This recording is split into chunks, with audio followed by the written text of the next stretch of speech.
पार्थला शरद पवारांनी डिवचलं. पार्थच्या राजकीय परिपक्वतेबाबत केलं आजोबांनी भाष्य.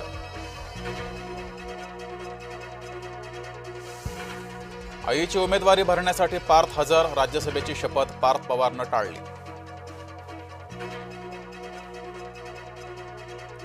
फोटो लावून मते मागण्याला शरद पवारांचा विरोध. सुनेत्रा पवारांच्या पोटनिवडणुकीबाबत पवार खट्टू. सासरा आणि सून यांच्यात दिल जमाई नाहीच.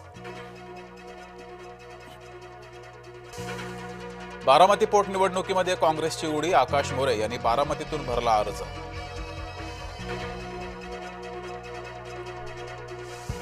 बारामतीतल्या काँग्रेस उमेदवाराच्या पाठीशी कोण? शरद पवारांनी काँग्रेसचा विरोध टाळला. बारामतीत उमेदवार देणं हा काँग्रेसचा निर्णय.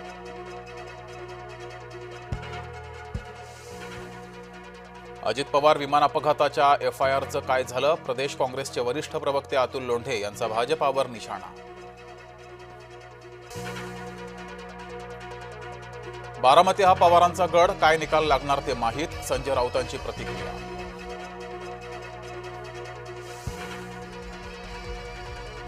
राहुरीमध्ये अचानक राजकारण बदललं. तनपुरे यांच्या ऐवजी गोविंद मोकाटे हे उमेदवार.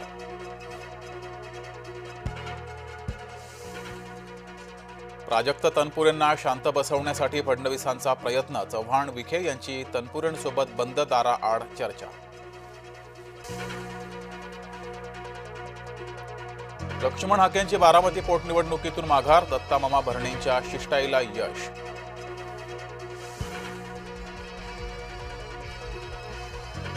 बारामतीत प्रफुल्ल पटेल तटकरेंविरोधात फलक. तटकरे पटेलांचा फलकावर घातकी असा उल्लेख. काही वेळानं फलक हटवले.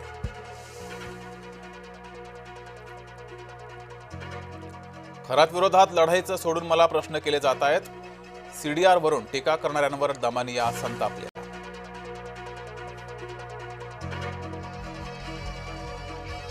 खरात प्रकरणामध्ये एसआयटी एकनाथ शिंदेंची चौकशी करणार का? ठाकरे गटाच्या उपनेत्या सुषमा अंधारे यांचा सवाल. खरातचा बिल्डरशी 300 कोटींचा व्यवहार. नाशिक पुण्यातले 5 जण हवाला रॅकेटमध्ये असल्याचा संशय. खरातच्या मदतीनं मोठ्या जमीन लाटल्याची शक्यता.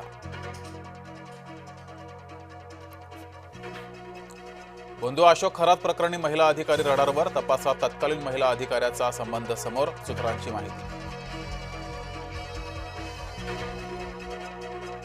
भोंदूबाबांना थेट गावबंदी. बचत गटाच्या महिलांनी एकत्र येत घेतला निर्णय. धुळे तालुक्यातील निमगुळ येथील बचत गटाचा क्रांतिकारी निर्णय. शरद पवार, रामदास आठवले, ज्योती वाघमारे, राम वडकुतेंनी घेतली शपथ. राज्यसभेचे खासदार म्हणून घेतली शपथ. मोहन भागवत लग्न करून 3 मुलं जन्माला का घालत नाहीत? अमुक्तेश्वरानंद यांचा सरसंघ चालकांना खोचक प्रश्न. मेट्रो 2B, मेट्रो 9 ला पुन्हा नवीन तारीख. आता मंगळवारपासून दोन्ही मार्गिका सेवेत होणार दाखल. कांदा निर्यात 45% घटली. आखाती युद्धाचा फटका. कंटेनर भाडे $600-700 वरून $6,500 पर्यंत वाढलं. निर्यात खर्चिक बनल्यानं कांद्याचे दर घसरले. नांदेडमध्ये गेल्या 48 तासात 5वा खून. शिवसेना कार्यकर्ता सोनू कल्याणकरची हत्या. मॉर्निंग वॉकला गेलेले असताना पोटात चाकू खुपसला.